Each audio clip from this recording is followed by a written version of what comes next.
నమస్తేనా. నమస్తే. మీ పేరు? నా పేరు మల్లిమొగ్గులు ఉమాపతి. ఏం చేస్తుంటారు?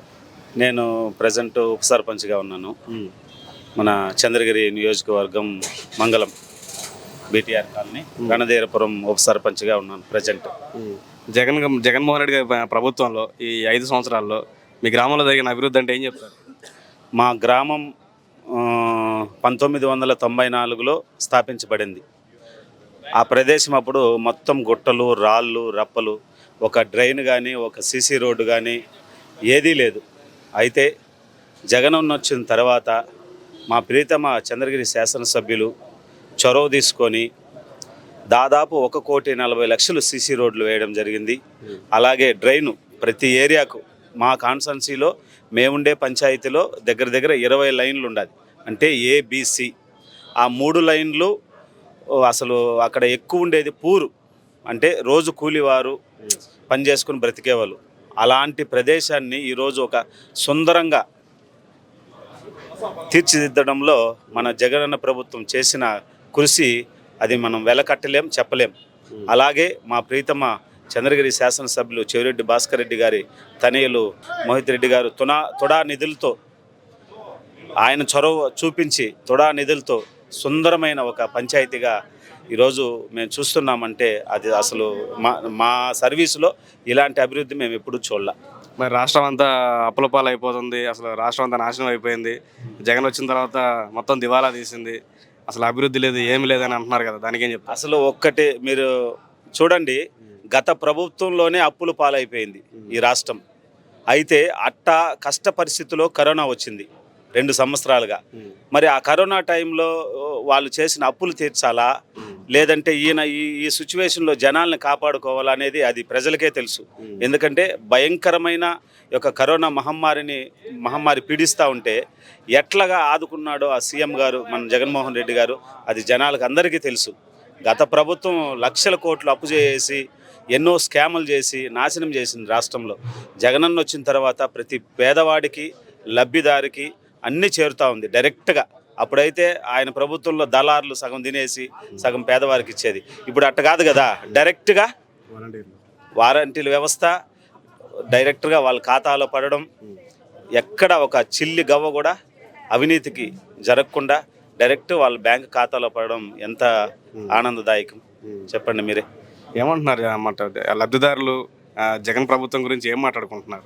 అసలు ఈరోజు వృద్ధులు కానించి విధాంతులు చాలామంది ఏమంటున్నారంటే మా కొడుకులు కూతుళ్ళు కూడా మమ్మల్ని చూడడం లేదు, సరిగ్గా 1వ తారీఖు వస్తే మా తలుపు తట్టి వాలంటరీ వ్యవస్థ మాకు అందజేస్తున్నారంటే అలాంటి నాయకుడు మాకు అవసరమని చాలామంది వృద్ధులు కానీ విధాంతులు కానీ పెన్షన్లు తీసుకునే ప్రతి ఒక్కరు చాలా ఆనందంతో ఉన్నారు ఈరోజు. ఇప్పుడు ఈ నెల 1వ తారీఖు పెన్షన్ ఎవరికి ఇవ్వలేదు, వాలంటీర్ల వ్యవస్థని పనిచేయొద్దనేసి అధికారులు తెలియజేశారు.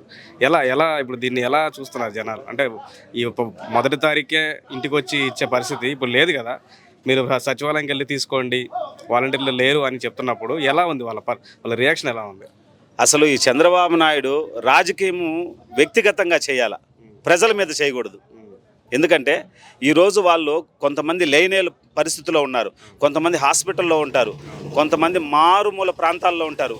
అయినా వాలంటరీ వ్యవస్థ సాహసం చేసి వాళ్ళ దగ్గరికి తీసుకొని పోయి అమౌంట్ ఇచ్చేసి రావడంలో వాళ్ళు చాలా ఆనందంగా. అయితే ఈ 2 రోజులుగా మీరు చూస్తున్నారు దుమ్మెత్తి పోస్తున్నారు. అలాంటి పాపం ఒడిగట్టుకున్నాడంటే ఇప్పుడు ఈసారి అసలు అడ్రస్ లేకుండా పోతాడు. అంత ఘోరంగా వాళ్ళు ముసలి వాళ్ళు కానీ వికలాంగులు కానీ వీళ్ళందరూ చాలా వాళ్ళ గోస అది ఊరికే పోదు ఇప్పుడు జరుగుతున్న పరిణామాలు. వాలంటీర్ని నేను వస్తే నేను కూడా కంటిన్యూ చేస్తాను, నేనేం తీసేయను, వాలంటీర్లు ఏం భయపడకండి అని అంటున్నాడు కదా చంద్రబాబు. ఎందుకు వాలంటీర్లు తీసేయాలంటే మళ్ళీ ఇదేం పని? ఇప్పుడు జరిగేది జరగాల, వాళ్ళకి ఏమి అందజేయాలో అది అందజేయండి. వ్యక్తిగతంగా మీకు ఎవరికి మీరైతే మొత్తం కూటమినంతా ఏకం చేసుకుని వచ్చారు. కానీ జగనన్న సింగిల్గా నాకు ఎవరితో పొత్తు వద్దు, నా పొత్తంతా ప్రజలే, ప్రజలు దేవుడు తప్ప ఇంకా వేరే కాన్సెప్ట్ ఆయన నోట్లో నుంచి రాలేదే.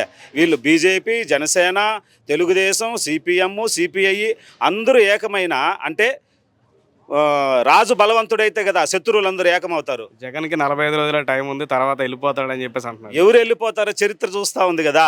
మేము కూడా చెప్తున్నాము 45 రోజులు వెయిట్ చేయండి, ఎవరు వెళ్ళిపోతారో ఎవరు సర్దుకుంటారో. ఒక ఆయన అయితే పిచ్చి కుక్క అరిసినట్టు అరుస్తున్నాడు, తొక్కేస్తా జగన్ అని. ఎవరు తొక్కుతారో చూడాలి ఇంకో 42 రోజుల్లో. సింగనమలలో టిప్పర్ డ్రైవర్కి టికెట్ ఇచ్చాడని చంద్రబాబు హేళన చేశాడు, దాన్ని ఏమంటారు? పాపం వాళ్ళు ఈరోజు ఎంతమంది అండి డ్రైవర్లు. ఒక డ్రైవర్ని మనం ఒక గాడ్తో సమానంగా చూడాలి. ఎందుకంటే మనం ఒక 10 మంది వెనకాల కూర్చుంటే అతను ఒక రథసారథిలాగా తీసుకొని గమ్యానికి చేర్చడం అంటే అది ఆషామాషా పని కాదు. అలాంటి డ్రైవరు వృత్తి చేసే ఒక టిప్పర్ డ్రైవర్ని హేళనగా మాట్లాడడం అంటే అతనికి సిగ్గుచేటు. అతను మళ్ళీ వందల కాన్వాయిలు పెట్టుకుంటారు. డ్రైవర్లు అంతా పక్కన పెట్టేసి ఆయనే పోవచ్చు కదా కాన్వాయిలో, డ్రైవర్లు ఎందుకో. ఏలుముద్రగాడు అన్నాడు కదా, ఏలుముద్రగాడు అనేది ఇప్పుడు మొత్తం రాష్ట్రం అంతా చూస్తూ ఉంది కదా. ఏలుముద్ర ఏమనేది మేము చూపిస్తామని ప్రతి ట్రిప్పర్ డ్రైవరు, ప్రతి ఒక్క డ్రైవర్ సహోదరులు అందరూ మేము ఈసారి మా తడాక ఏందో చూపిస్తామంటున్నారు. అది చాలా అన్యాయమైన మాటలు. ఆయన వ్యాఖ్యానించడమే చాలా తప్పది. ఇప్పుడు కూటమి అంతా కలిసి వస్తున్నారు కదా, జగన్ గారు గెలుస్తారని నమ్మకం ఏంటి? ప్రజలే గెలిపిస్తారు, వాళ్ళ ఆదరణే గెలిపిస్తుంది. దేవుని చల్లని దీవెన, ప్రజల దీవెన ఎప్పుడు ఆయనకు ఉంటుంది. ఇలాంటి వాళ్ళు ఇంక వీళ్ళు 100 మంది కాదు, ఇంకొక 100 మంది ఏకమైనా కూడా ఏమీ చేయలేరు. జగన్ అన్నే సీఎం, ఆయన మళ్ళా మంచి పరిపాలన తీసుకొని వస్తాడని మేము మనస్ఫూర్తిగా నమ్ముతున్నాం. ఇప్పుడు చెవిరెడ్డి గారు ఒంగోలు పార్లమెంట్కి వెళ్ళారు కదా, అక్కడ ఎలా ఉండబోతుంది, గెలుస్తారా? అసలు నేను ఒక స్టేట్ మా కమ్యూనిటీలో ఒక నెంబర్ అండి. మా ఊళ్ళే మా కమ్యూనిటీ తరపున దగ్గర మా ఓట్ బ్యాంకే 10,000 ఉన్నాయి.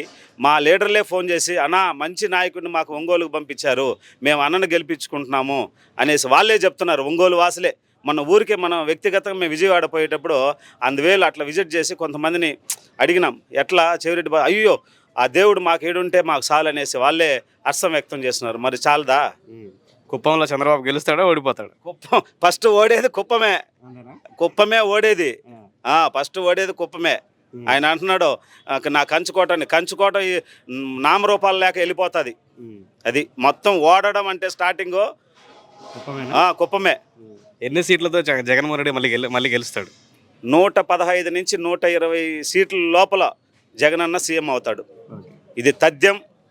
భగవంతుడు ఆయన చల్లగా చూస్తాడు. ఎందుకంటే ఎంతోమంది పేదవారికి ఆయన ఈరోజు సహాయం చేస్తున్నాడంటే అది చాలా ఆనందదాయకమైన విషయం. Thank you.